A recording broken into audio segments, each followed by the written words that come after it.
একটা আনুষ্ঠানিকতার জন্য উনি আমাদের কাছ থেকে আলাদা করে একটা ধন্যবাদ দিতে চেয়েছিলেন, আমরা ওনাকে আলাদা করে ধন্যবাদ দিয়েছি।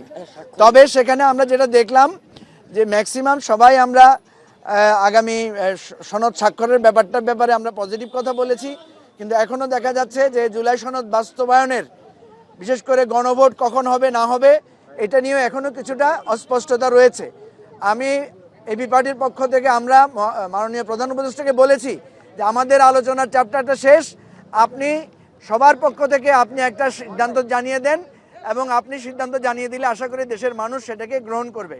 আমরা এখনও আশা করি যে শেষ মুহূর্তে সবাই স্বাক্ষর করবে, এবং যে সমস্ত নোট অফ ডিসেন্টগুলো আছে আমরা অনুরোধ জানিয়েছি এই নোট অফ ডিসেন্টগুলো যাতে একটু কমিয়ে আনা যায় বা সম্ভব হলে প্রত্যাহার করা যায়, এবং গণভোটের বিষয়টা নিয়ে যে অস্পষ্টতা আছে সেটাও যাতে কেটে যায়।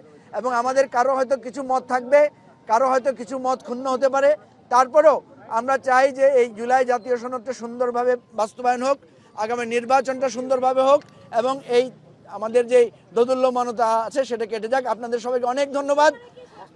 আপনাদের জি স্বাক্ষর হচ্ছে, আমরা স্বাক্ষর করব।